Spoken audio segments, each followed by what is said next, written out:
Sinking sound. All right, so we are back with another unedited notes. This is where I'm just going to spew out my own thoughts about this particular topic.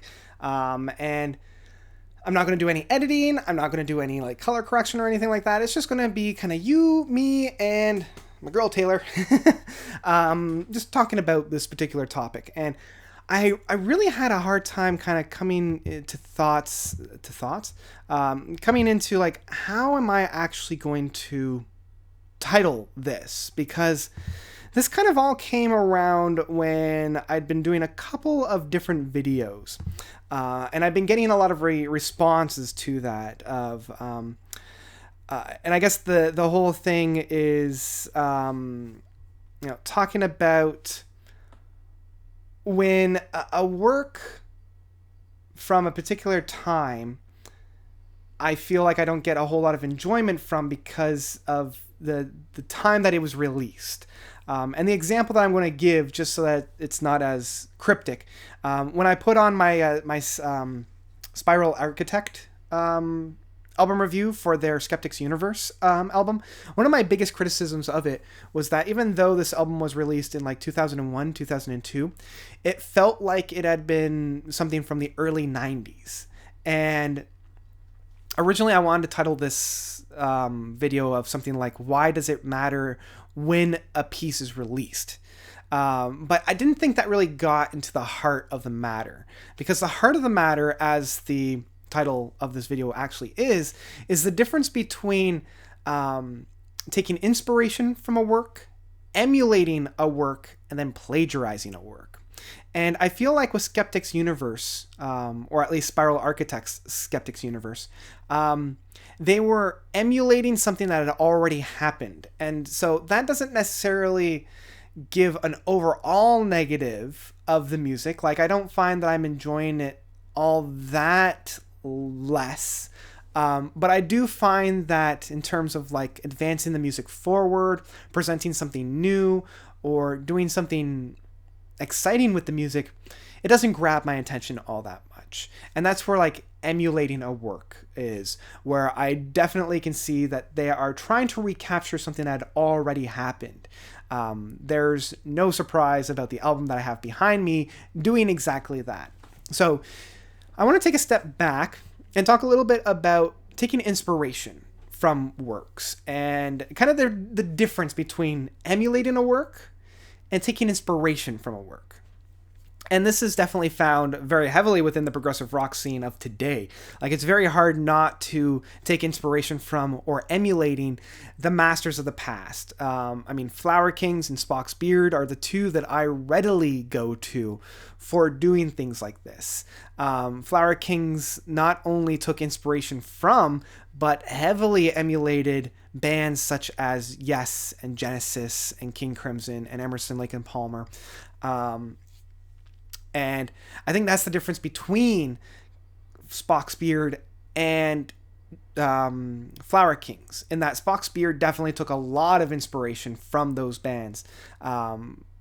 Taking kind of the structures, the time signatures, the type of music that was being played in the past, and then kind of bringing it into the 90s music scene and the late 90s, early 2000s music scene. So in that sense, they were more taking inspiration from. At certain points, they were emulating and plagiarizing, but at the core, they were more taking inspiration from. And this is also found within contemporaries, right? Like, you're always going to find inspiration. Nobody writes music in a vacuum. Nobody's writing music on an island completely. So there's always going to be inspiration found within it. It's hard to get across from. But it is getting into the point of emulating. And it's almost becoming like a complete reflection. And that's where we get into straight up plagiarism.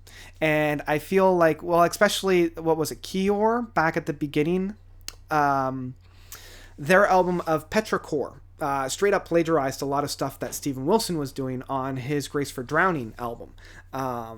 So in that sense, it's almost forgivable, right? At certain points, even though I love the album and I love the music that Kior was putting on Petrichor, it suffered heavily because of the plagiarism that was going on there. Like, there wasn't any changing of the music at all. And that's kind of the difference between an emulation and a plagiarism. At least emulation, you can still see where the roadmap was. It's one of those, let me copy your homework, okay, but change enough so that they don't catch on. That's kind of that's the main distinction between emulation and plagiarism. Whereas plagiarism, they don't even bother to do that. And I know people were saying that Greta Van Fleet behind me were plagiarizing the music from Led Zeppelin, but that is definitely a full-fledged emulation. Plagiarism would be like if I listen to a song and I'm like, okay, this is Kashmir. It's just reworked a little bit.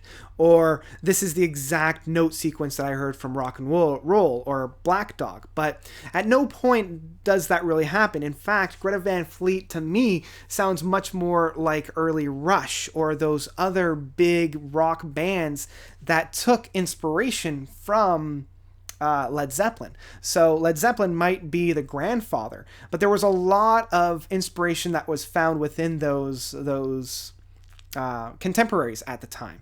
And I feel like Greta Van Fleet is just another offshoot of that. They might be more of an emulation than an inspiration because now we're clearly outside of the time, but that's kind of the distinction in that sense. So wrapping that all up, how does this actually equate to those types of things? Inspiration, I'm all for it because you can't not write music without some kind of an inspiration. It is definitely folly, and this kind of brings me back to the idea of when people say that there's no such thing as new music.